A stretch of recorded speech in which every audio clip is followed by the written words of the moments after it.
Okay, so we have discussed a little bit about the oxygen still making process. I am giving you an overview of still making in this very introductory lecture. So, let us now continue with discussion on primary still making and give you some idea about the EAF, which is again a dominant still making technology. Now, this is a schematic view of an electric arc furnace. And arc furnace, as I have mentioned, arc furnace still making constitutes about 34%. It has a share of about 34% of the globally produced finished steel. Now, three features in the electric arc furnace is important. This is electrodes. This is an AC electrode arc furnace. Basically, in DC, between DC and AC, what is the distinction? The DC is the arc is stuck between the metal and the electrodes, and here the arc is stuck between the electrode itself. We have the arc furnace, the slag layer here, the electrodes here, and a modern day electric arc furnace is equipped with what is known as an EBT, or an eccentric bottom tapping. So, it is a tap hole basically. So, the furnace is tilted a little bit and then the material is tapped in a little. What constitutes the feed of an electric arc furnace is primarily DRI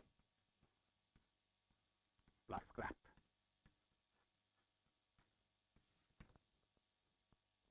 So, plants which use electric arc furnace basically rely on scrap, which could be a domestic scrap, because steel plants produce a lot of scrap, in-house scrap, or the scraps may be produced from the market.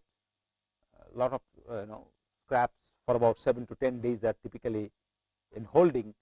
There are huge scrap yards, scrap sorting yards, and so on. The DRIs are typically brought or may be produced within the plant itself. Most of the time the DRIs are procured from outside plant. So, the DRI and the scrap are basically the iron bearing material in electric arc furnace. Now, today almost all electric arc furnaces have oxygen injection facility, either through the cojet technology. So, this is not basically submerged jet, this is an impinging jet at an angle from all sides of the furnace. There are also situations in which there are bottom stirring, of course, through the bottom argon gases are introduced. So, otherwise, if you do not have gas injection, there is basically not much source of agitation in the arc furnace, and therefore, the arc furnace duration of processing or making steel is far more than it is in the case of oxygen steel making. Oxygen steel making, there is intense amount of stirring, formation of slag metal emulsion, and so on. So, the rate of reaction is very, very fast. On the other hand, in the absence of any significant oxygen stirring or oxygen injection, the duration is expected to be typically much longer, and in any case the rate of steel production in EAF is much slower than it is in the case of oxygen steel making process. The bath is shallow, the stirring is not efficient, and so on, but progressively the duration of steel making is being continuously reduced by making innovations like bottom gas injection, as well as oxygen lancing from the top, or employment of cojet technology. So,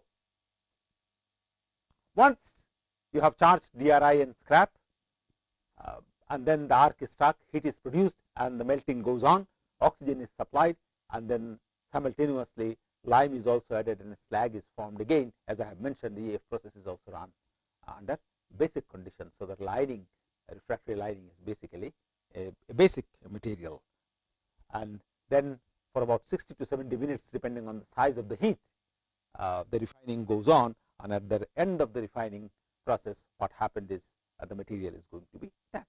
Now, whether you are producing steel in electric arc furnace or you are producing steel through BOF, you must realize, because of oxygen injection, the material or the metal now contains, and this I have also indicated, a lot of oxygen.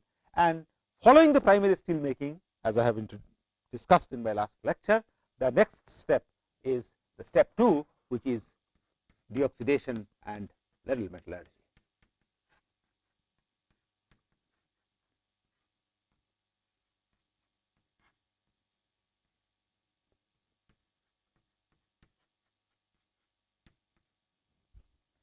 So, removal of dissolved oxygen which can go up to 200, 400, 600 ppm depending on the duration as well as the rate of oxygen injection, the state of the metal and so on.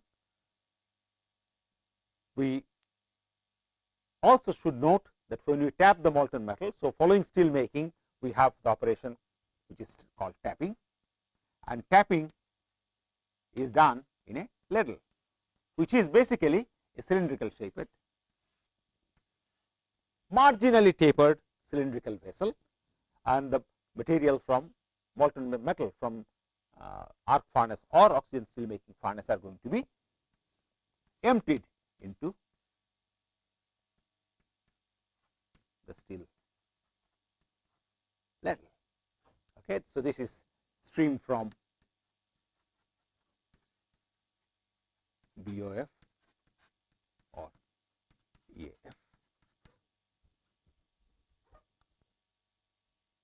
And I have also mentioned that we do not want to carry out deoxidation here, even though carbon is now right, silicon has been removed. I would like to also draw your attention to the fact that because we are using pig iron, we are not using pig iron here, we are using DRI and scrap. So, the process cannot be autogenous. In BOF steel making, we have carbon, silicon, phosphorus, and burning of or oxidation of carbon, silicon, phosphorus produces the necessary heat. In this case, we have very little amount of carbon present. DRI may contain some impurities, it may contain primarily silica, alumina, etc.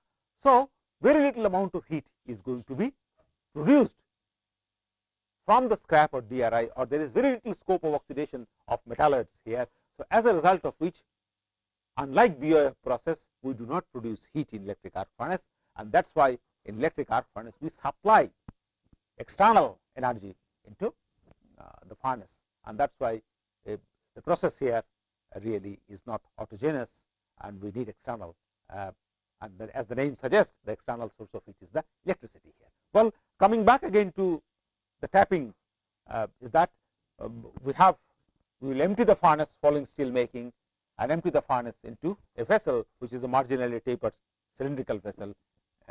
This is again tarred dolomite lined vessel, and we can empty a big furnace in 5 minutes, 3 minutes, something like that. The rate of tapping could be about 16 tons, 20 tons per minute, depending on the diameter of the nozzle. During this process, we must also know that the material contains lot of oxygen in the furnace.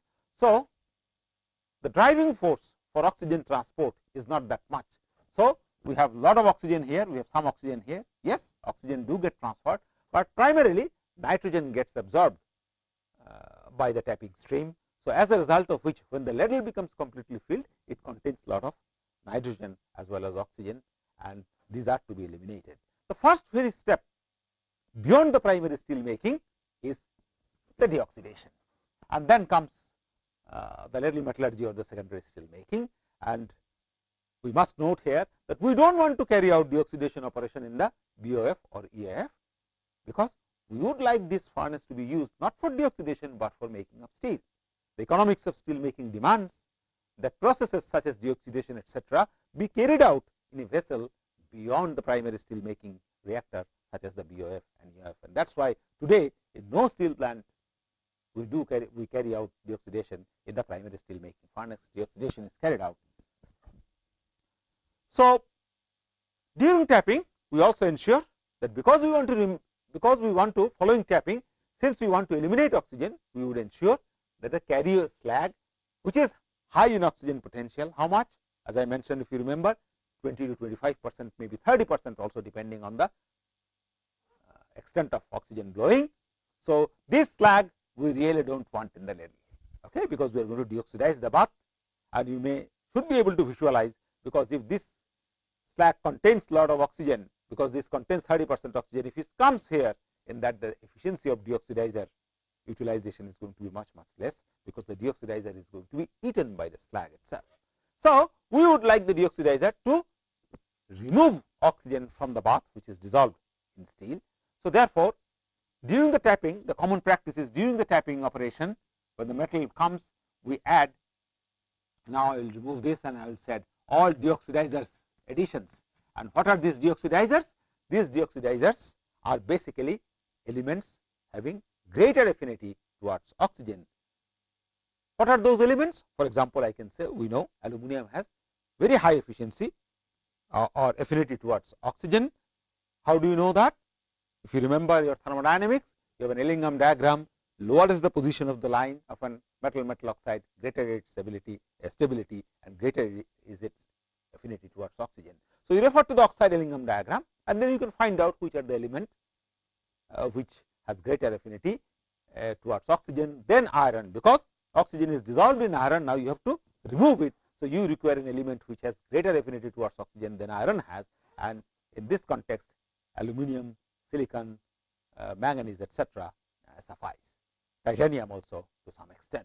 So, therefore, all those deoxidizer additions in lump form, they are added into the ladle as the tapping goes on. So, it is a simultaneous process, addition of deoxidizer as well as tapping, and already the ladle contains lot of in the ladle before tapping itself, lot of siliceous materials are added.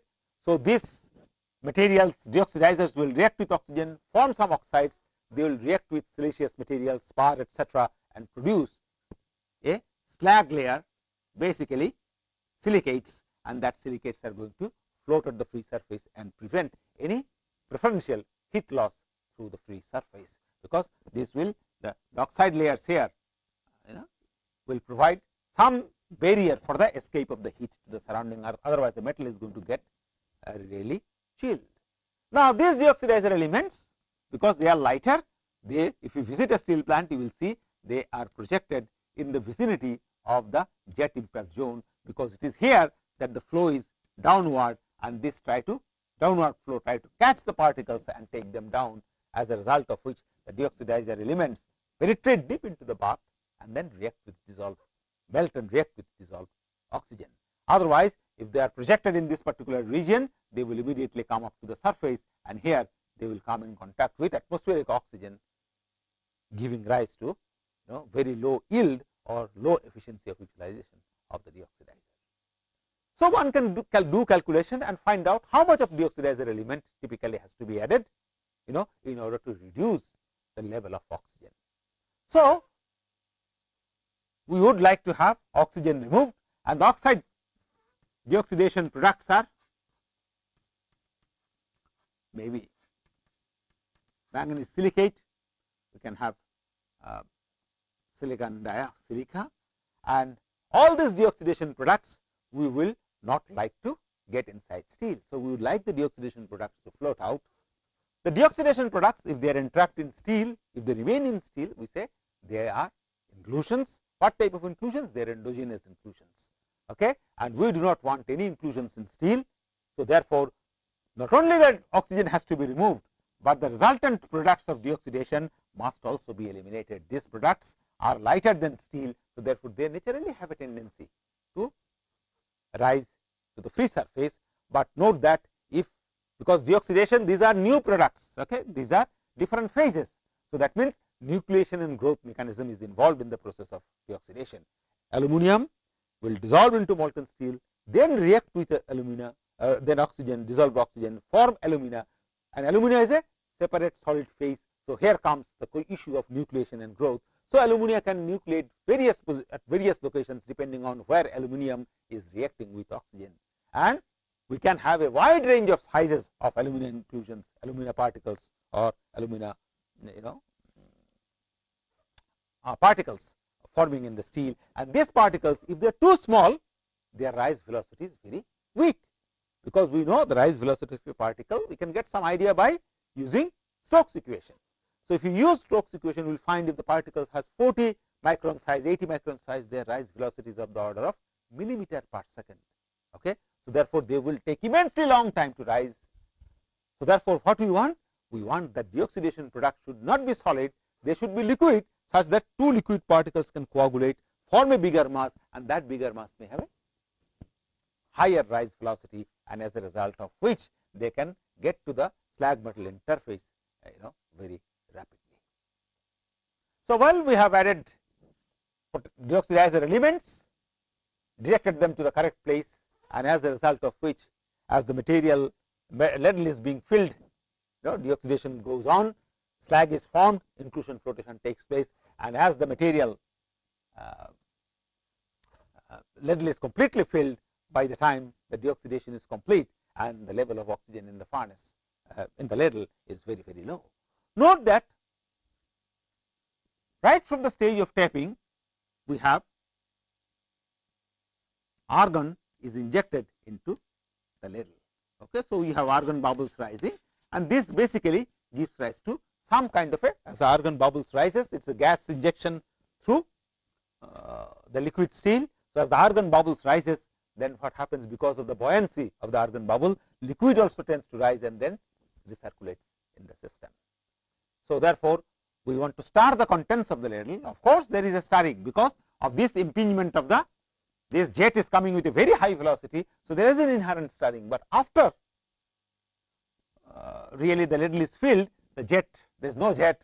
So, the current will now die down, but we do not want that to happen. We want always some amount of stirring for thermal and material homogenization. So, we use a porous plug through which we inject some amount of argon, and this argon is deliberately introduced right from the beginning of the tapping, because otherwise what happens is molten metal can solidify around this, and as a result of which it may become difficult to inject argon gases. So, right from the beginning of tapping, argon can be introduced at some at a smaller rate. The essential objective is for all subsequent processes of secondary steel making, we will require inert gas or argon stirring, as it is going to be variant. So, at this particular stage, the ladle is being furnace is tapped into the ladle, ladle filling is complete, deoxidation is carried out, and the ladle is now moved to the secondary steel making. So, if you visit a steel plant, you will see that at that particular point, as the ladle is moved or the ladle is lifted from the tapping area, you will see that the ladle is, the bottom of the ladle is connected through a hose pipe, and that pipe basically is the argon feeding pipe through the porous plug. Now, we talk about ladle metallurgy.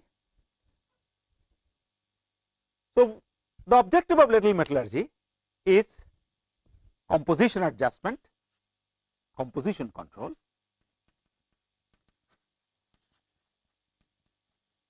temperature control,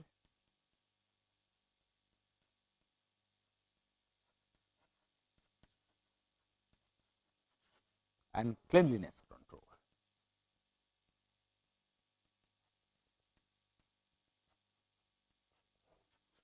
These are the three primary objectives of ladle metallurgy steel making.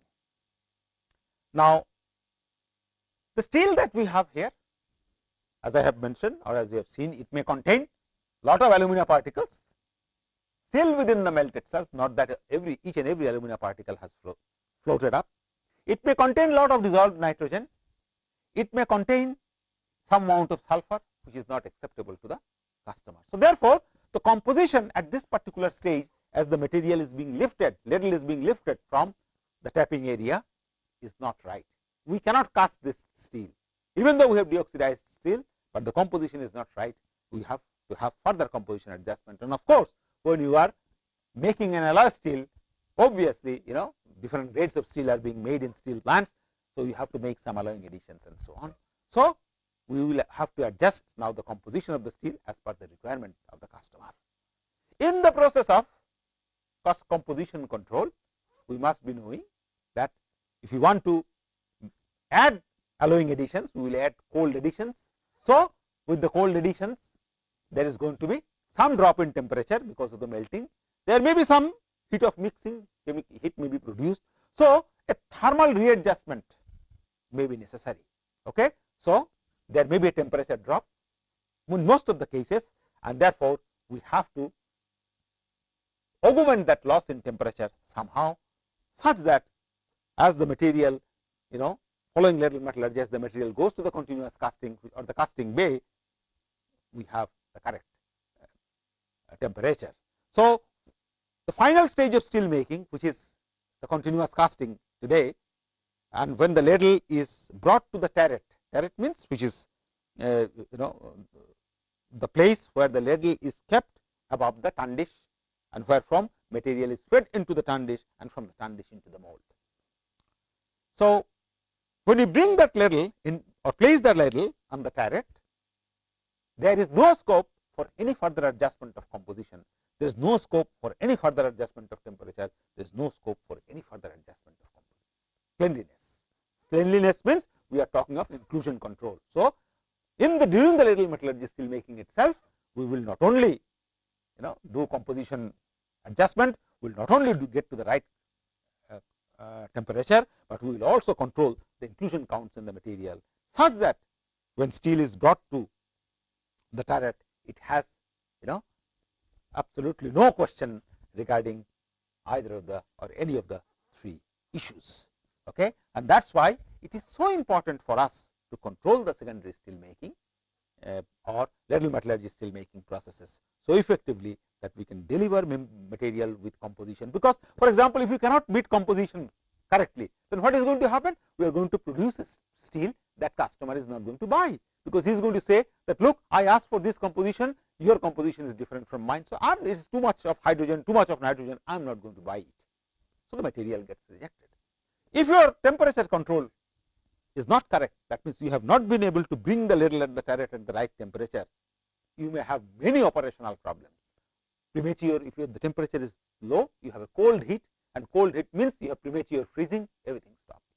If you have too large a temperature or too large a superheat, you have problems with the cast structure, you have problems with the mold superheat.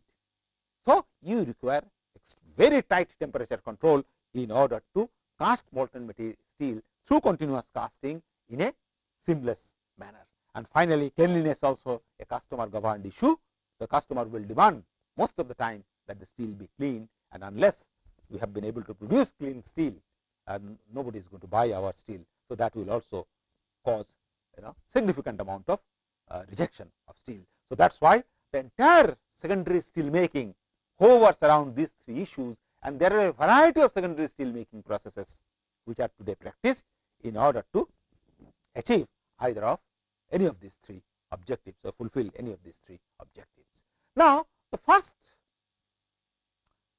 thing to note about secondary steel making or ladle metallurgy steel making is that the ladle metallurgy, the duration of ladle metallurgy steel making could often be more than the duration of primary steel making. The size of the ladle is same as the capacity of the electric arc furnace or capacity of the BOF. So, one heat is tapped into one ladle itself. So, if the furnace capacity is 130 ton, the ladle capacity will also be 130 ton. Now, this ladle is going to be equipped with a gas injection, which is a common feature of ladle metallurgy steel making. All ladle metallurgy, throughout the ladle metallurgy steel making process, we will have argon gas injection through the melt. And you will see later on when you talk about the fundamentals of steel making, that steel making processes are mostly mass transport control, heat and mass transport control, and therefore we require some convection current in the system, and therefore to generate that convection, gas is introduced, and the stirring is actually buoyancy driven. So, the convection current that we generate is because of the buoyancy of the gas itself. Gas injection, by the by, is the cheapest mode, ensures the cheapest mode of stirring in such system. And because we are talking of a high temperature system, 1600 degree centigrade. So, this is a very efficient technique of introducing stirring in the system in steel making vessels. Now, we have secondary ladle metallurgy steel making, and three objectives are to be fulfilled, and as I mentioned that a variety of processes are there, and we have inert gas stirring,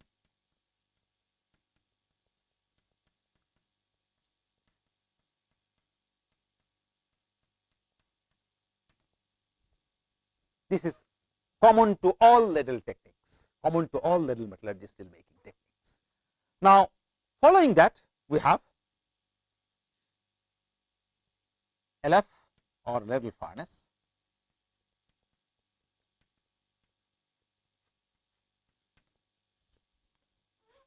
This is again sort of a arc furnace type scenario. So, what happens? The ladle is, as the gas is being injected, because as I mentioned, gas is continuously being injected. So, the ladle is lifted maybe or brought to the LF station, which is called the ladle furnace station. And what it basically does, so we have a ladle here, So, the ladle is brought or lifted, or sometimes it may be kept in a bigger container also. It will be immediately clear to you. And this container may be basically on wheels.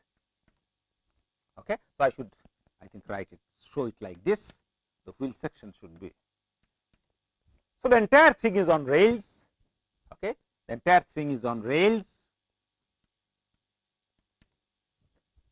and the ladle is moving, and of course, I have the tube here which goes and introduces gas into.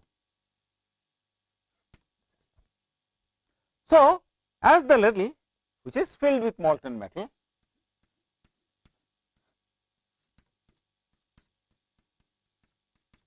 is brought to the LF station, then LF station basically, that if you go to an LF station, you won't see much apart from a big transformer and a roof like structure, and you can see that the electrodes are hanging from that.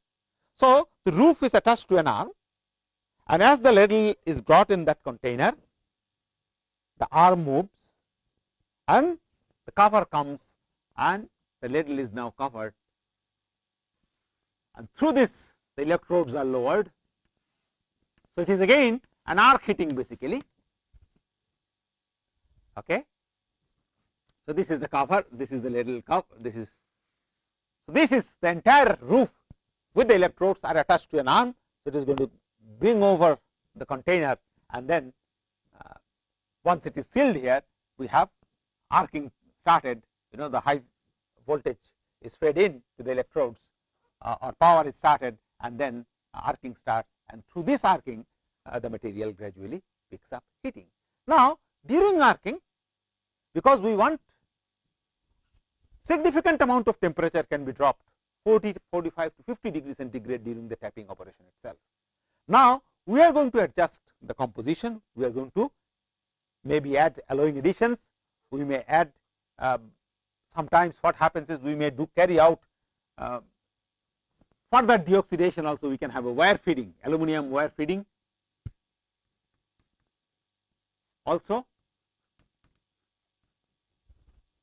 into the ladle for deoxidation purposes. So, therefore, also we can have, this could be an alloy chute through which all alloying additions are going to be introduced, and as I have mentioned, melting, chemical reaction, melting of the alloying additions, these are all going to consume heat. So, beyond this temperature drop of 45 to 50 degrees during tapping, maybe depending on the duration of your tapping, okay, this could be even 80 degrees centigrade. So, I am just talking with respect to a typically small scale steel plant, small size ladle, 50-60 ton size heat, that the temperature drop is about 45-50 degrees centigrade, where material is drained at about 15 tons per minute or so. Now, beyond that temperature drop, because of these cold additions, we are going to have temperature drop, and so we want to change the chemistry composition, and at the same time we want to heat up the material also, and that is what is being facilitated in the ladle furnace itself, which is shown here.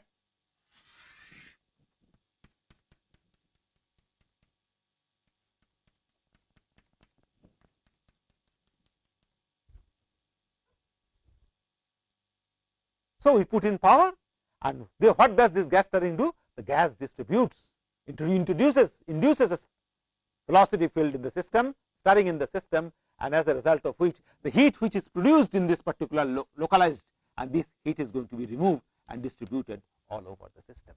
So, the gas stirring essentially enhances the temperature and composition homogeneity, it enhances mixing in the system itself.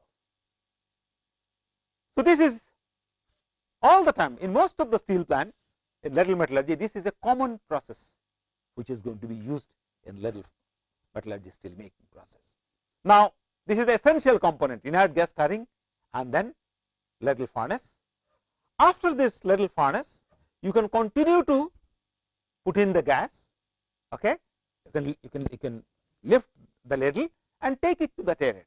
Now, depending on what is the specification of the customer. You can have a variety of other processes. Now, if you think that, well, look, I have not too much of nitrogen, maybe my customer is not fussy about nitrogen and hydrogen. Okay. So, if I have mostly the alloying additions and oxygen level correct, I can sell the market. So, beyond this, once the temperature is correct temperature is achieved, once the composition is adjusted, you can take it to the turret and begin the casting process. On the other hand, if you say no, my customer is very fussy about the level of sulfur, the customer is very fussy about the level of hydrogen, nitrogen, then a series of subsequent process is going to come. Now, one such process is the degassing process.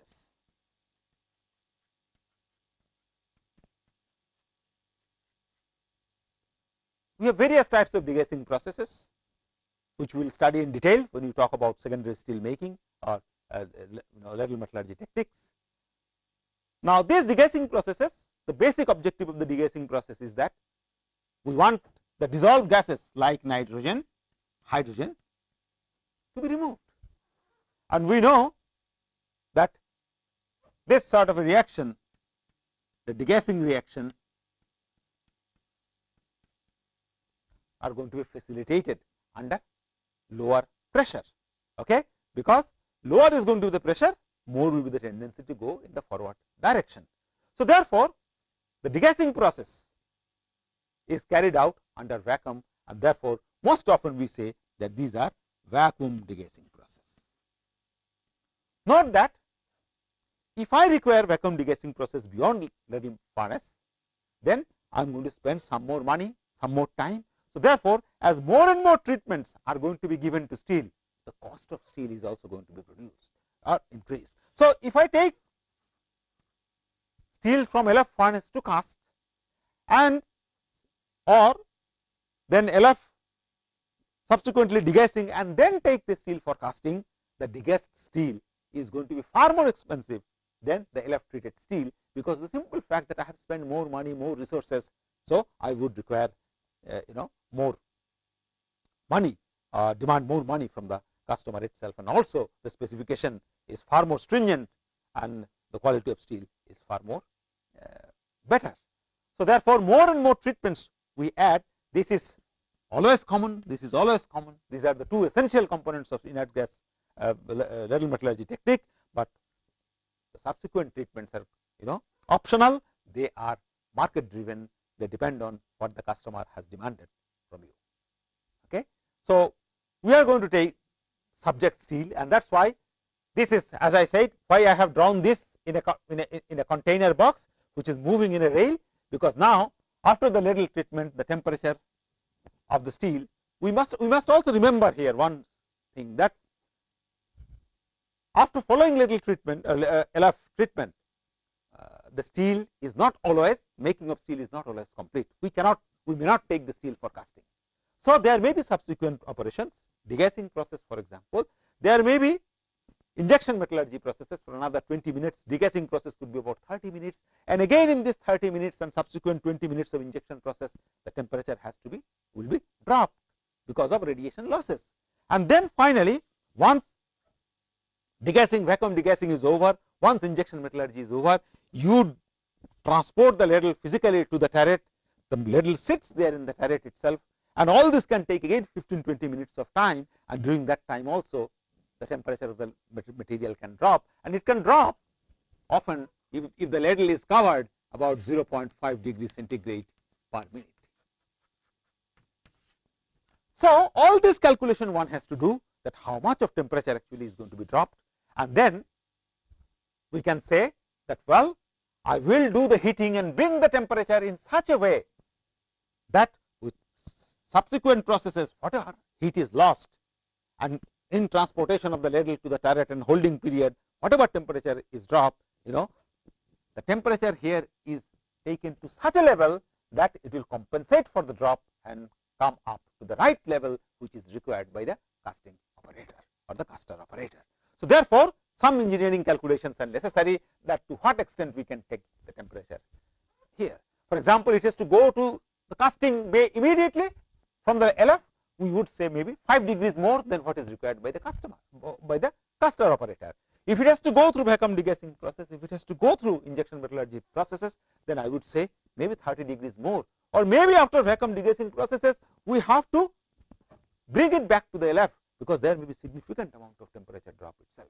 So to and fro movement may also be there, and all these are going to consume time, and that's why I have mentioned that ladle metallurgy techniques can actually take more than the duration of the primary still making process. So we have circulation degassing, tank degassing processes. This we will do later on in greater detail, but vacuum facilitates removal of gases, and that's why we treat steel under vacuum, and the removal of gases is facilitated under vacuum, and that's why the degassing techniques in steel making are known as the vacuum degassing techniques. So it is clear now that I can move this entire thing on the container, because this is the container that I am talking about, in which the ladle is there. So I can, once the LF treatment is over, the roof is lifted up, the ladle is still sitting in that big vessel, and the vessel is moved onto the rail, and it is taken to the vacuum degassing station. And in the degassing station, what happens is that a fresh cover, now the ladle from the top is empty, okay. So a fresh cover, airtight cover is brought, and the suction started, and as a result of which the vessel becomes depressurized, and you continue to inject argon. And you must remember that we have a slag layer here, and the metal is here, and the vacuum is here, okay. And we want nitrogen from here to go to nitrogen here. So we want some opening here. I do not want the slag. And what creates this opening? This opening is created by the gas injection or the inert gas stirring. So the argon gas rises, it pushes the slag and brings the molten metal in contact with the vacuum, and it is through this that nitrogen, hydrogen, will go into the gas phase. So this is the same ladle I am shown here. So this is the rail, this is the wheel of the container, and now you see there is a cover, physical cover. The suction is applied. We have a low pressure system, and we have inert gas starting continuing, and as a result of which, what happens through this spout area, slag eye area, what happens? The material comes directly in contact with the vacuum, and then the removal of gases is facilitated. So we have basically we have a suction period. So we depressurize the system for some time, and then we hold it for holding period another 15 minutes. So maybe 30 minutes for a 100-ton ladle or something like that.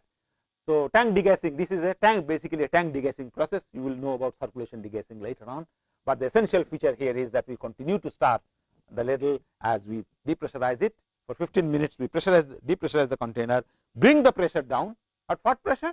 Maybe 1 millibar or even less than that, and then we vigorously purge argon, and more argon we purge in, more bigger area is going to be created, more efficient.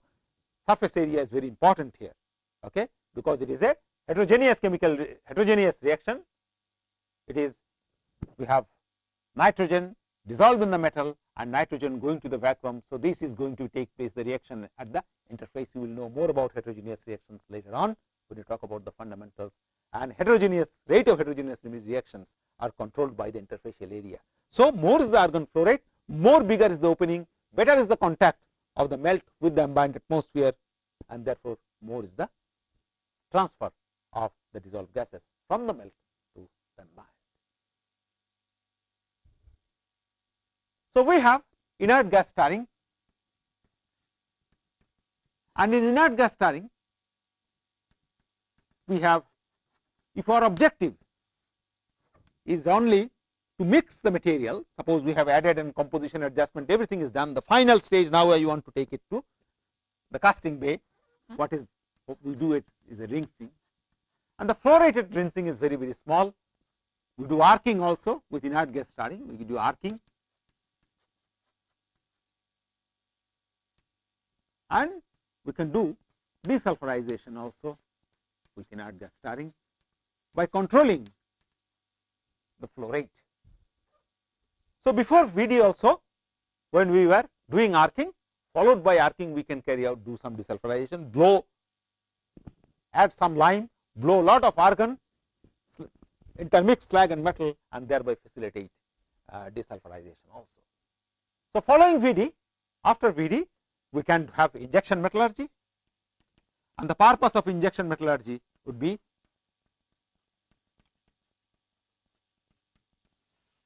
to control the inclusion morphologies, to control, fine tune the chemical composition. Calcium injection is very popular, Ca injection. So, this is actually a cored wire injection. Calcium in the form of cored wire is injected deep inside the melt, and this calcium becomes gas under steel making conditions. It is a low vaporizing temperature. So, therefore, the calcium vapor dissolves into steel, and molten calcium may react with oxygen, it can react with sulfur, then it can form complex compounds with alumina inclusions and so on, and thereby help produce liquid inclusions, change the composition of the inclusions, clean steel in terms of its chemical compositions, particularly sulfur, etc., and so on. So, these are various techniques which one would use. Calcium injection again is a very expensive affair.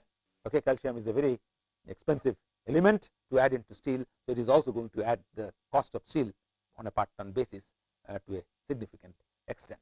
So, we have inert gas stirring, we have LF practice, we have LF ladle furnace treatment, we have injection, we have vacuum degassing, and we have injection metallurgy. A series of operations can be carried out, and the entire objective, as I have mentioned, of ladle metallurgy is to control the composition, is to control the temperature, is to control the cleanliness. And once all these things are over, the final stage could still be, before I take the ladle into the turret, is the rinsing operation, because now I want to finally homogenize the steel. There should not be any particulate gradient. Here is larger concentration, smaller concentration. No, we do not want that kind of a scenario. Larger temperature, smaller temperature. No, we want an uniform temperature and uniform concentration. So, therefore, we would like to gently start the system, and when we gently start the system, we do not want any slag eye area, because if you have slag eye area, then okay, the ladle is no more, it is open. Okay. So, we have oxygen here in the atmosphere. So, if we create an opening here, this is a slag cover, okay, we will have reoxidation. So, a very mild stirring is necessary in order to remove that temperature and compositional inhomogeneities, and that is called the final rinsing operation as the ladle is being taken to the continuous casting bay. So, at that particular time, once the final rinsing operation is completed, the ladle is placed on the turret, and before that we disconnect this hose, and now there is a, of course, I have not drawn it here, there is a well here through which molten metal will flow out. So, porous plug is disconnected, the hose is disconnected from the porous plug, and then the ladle is sitting on the turret, and the slide gate is opened, and through this well the material goes into the tun dish and to the mold, as I would like to show you here through a simple sketch. So, we have the well here, and through the well, and this is the tun dish, and through the tun dish we have, this is the continuous casting mold. It is a schematic drawing.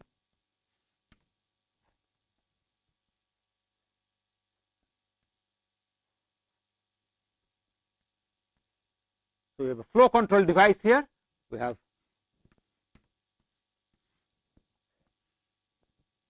to have a physical cover here.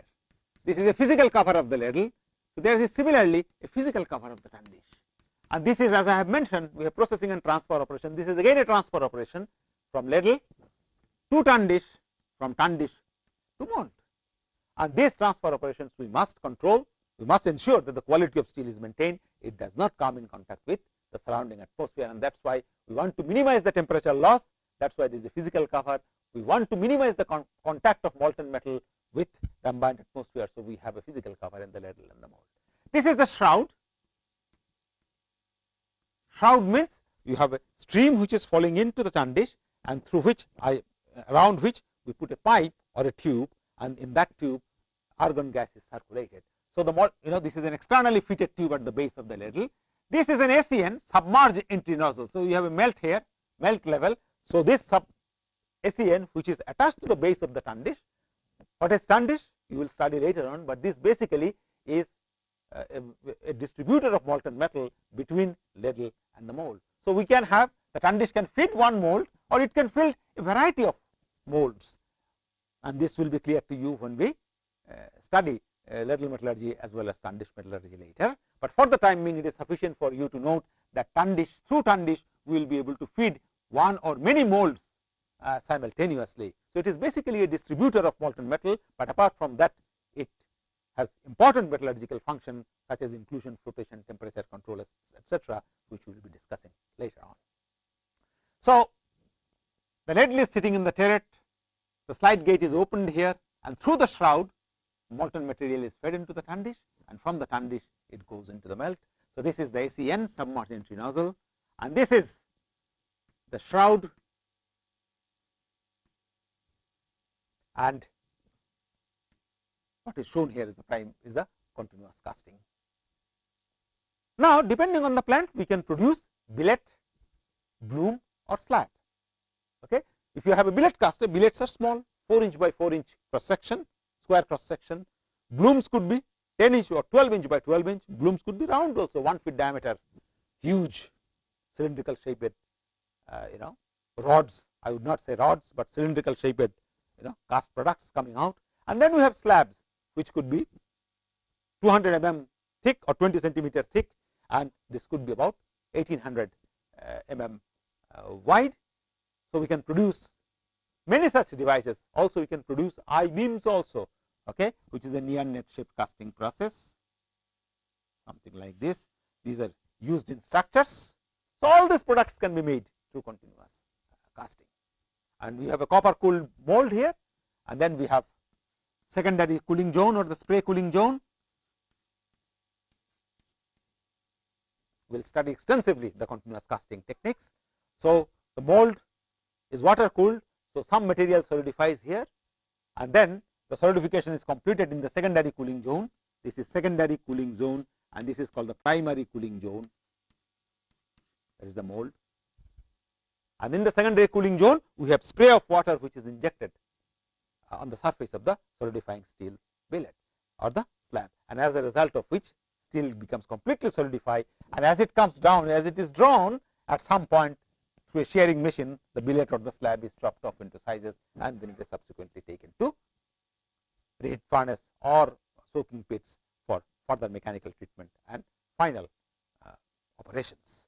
So, continuous casting machines perform vital roles, in the sense the machines do reciprocating movements, because this need not be, the solidifying billet or the slab need not attach to the mold wall. This is the copper, by the way. The mold material is copper, so the copper is very soft, and so therefore, there is a tendency for the steel to get attached to the wall of the mold, and the mold is not slightly also tapered to facilitate the withdrawal. We must understand that the mold will expand because of heat. The product is going to contract because of solidification. There is going to be some gap actually between the strand surface or the solidifying product surface and the mold wall, and through this gap what flows out is known as the mold powder, which is a very important material, and you will know a lot about mold powder when continuous casting is discussed in appropriate sections. So, the melt is covered with mold powder. This mold powder finds continuous entry into the space between the solidifying strand and the mold wall, and you will, if you visit a continuous casting plant, you will see that solidified mold powders are coming here. So, these mold powders need to be continuously replenished. So, you will see people or machines are there which are putting in mold powders on the surface of the continuous casting, melt in the continuous casting mold. Okay. So, typically we have this distance could be about 10 meters long from the meniscus to the point where the solidification is completed, which is called the metallurgical cooling length. Some solidification is done in the primary cooling zone because of water circulation. The cooling water takes away heat. How much heat?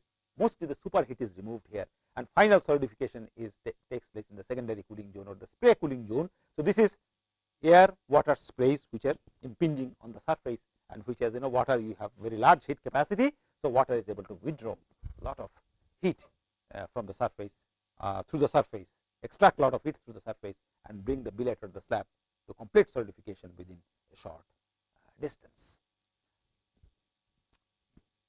There are a lot of defects. It looks so easy to produce continuously cast products as if through continuous casting, but to produce defect free product through continuous casting on a sustained basis is a very big challenge, and almost every time we find that the product has either corner cracks or mid face cracks, it has segregation or some defects called rhomboidity. For example, the mold material, if it is soft, then the mold will undergo distortion, and as a result of which you wanted to produce a square cross section product, but the cross section product shape has become has certain element of rhomboidity because of the distortion of the mold itself.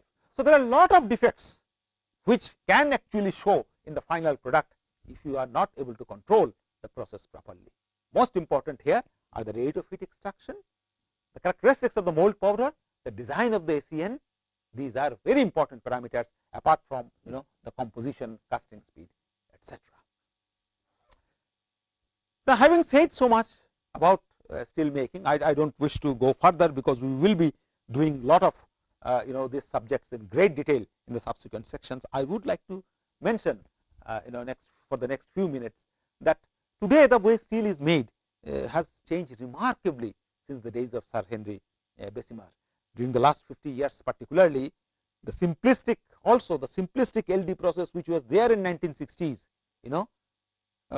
it has undergone so much of transformation with new kind of devices, process control and so on, that perhaps when LD steel making was introduced, if somebody compares the LD steel making today and 50 years back, one may find, my God, there is so much of difference. And this journey in the last 50 years, which has contributed to immense development in the area of steel making, has been largely because of our enriched knowledge. Our knowledge base has continuously improved. We have been able to develop many sensors. There have been tight process control. We have been able to do extensive amount of modeling, and all this have eventually led to the remarkable success of the steel making technology as we see today. Now, we will, for example, in the future, we have to, of course, produce steel where yield and quality of steel is going to be of foremost importance. We would like to have higher yield, but apart from that, issue of yield and quality, we have to also understand that our specific energy consumption is not quite favorable. If you have to compete with other steel making industries or other materials, our specific energy consumption has to go down. And also, we produce lot of dust through the oxygen steel making or the electric arc furnace processes. So these dusts, we have to have good dedusting system, and the gases which come out from the steel making furnaces have lot of potential. We have to use them to recover energy and make the process more environmental friendly. And look at the hazards in steel making industries. It's a high temperature. I have gone to many steel plants and I found that people going below 150 ton ladle and physically fixing the shroud. We require an extensive amount of automation also in the steel industries. So there are many issues before us today, and particularly in the next 2 decades or so, we will see that beyond the issue of quality and beyond the issue of productivity, more thrust will be there in terms of, for example, another issue which I should mention is the recycling potential. Now, we have lot of slag is being produced, for example, but slag disposal and recycling is a very important aspect. So, to visualize these in their entirety, I would say that specific energy consumption is going to be a very big issue for us in the future steel making technology. And all this, for example, if you take it to ladle furnace, then bring it to vacuum degassing, and then again there is a necessity for taking it to ladle furnace to jack up the temperature further. The thermal audit and temperature managements are very, very important. We cannot afford to lose heat because waste heat in the industry, as I have seen. For example, many a times I found that there is no synchronization in the plant. The furnace is emptied, the material is put into the ladle, and then the ladle is waiting somewhere for a long duration of time. There are no takers, and for 20 odd minutes the ladle, which is contains 1600 material with 1600 degrees centigrade, is losing heat, and possibly today we cannot afford to do that. We have to have better synchronization. Now, continuously cast product, we have this product which comes out and which is chopped into pieces, as I have indicated to you, okay, slabs or billets or so on. It's at a high temperature. Now, typically what happens is it is made to cool down in the adjoint areas, and then after some period of time it is taken into the reheat furnace or to the soaking pits and then to the rolling mill. Why not take this hot billet itself to the rolling mill, or the slab to the rolling mill, and produce final product? And indeed, now technologies called endless strip production technology has come, where we have electric arc furnace, continuous casting and strip casting, all are in one line. Molten steel comes, then it goes to a secondary steel making, then it goes to the your strip casting process, which is again a newer version of continuous casting. We have this is a conventional slab casting, you have thin slab casting, we have strip casting. Strip casting means we are casting 5 millimeter thick strip in a continuous fashion. So, at one end you have electric arc furnace, at other end we have thin strips, and it is coming out continuously without any necessity of substantial reheating and so on. So, it is an endless strip production technology. This has come recently, and the driving force for such development has been that we want to reduce the specific energy consumption. So, specific energy consumption is a very big issue for us. We have emission is a very big issue. Dust, how to the ladle furnace, then your electric arc furnace and BOF, which produces tremendous amount of dust, how to regulate those, how to get a clean gas which has lot of calorific value or potential usage, how to take care of it. We have issues which are like recycling. Finally, we have issues like automation and so on. We require also better process control, better sensors, etc. So, these are some areas, and to me it appears that in the foreseeable future, or maybe even in your lifetime, possibly BOF and EAF will continue to be the dominating routes of steel making. So, as far as the main thrust of steel making is concerned, this will continue, but you will see lot of peripheral developments as far as these 4 points which I have just now mentioned, and also in terms of sensor development, in terms of robotization, in terms of automation and so on. I think so much is enough for an overview of steel making and the future of steel making. So, we will now in the next lecture continue with the science based fundamentals of steel making.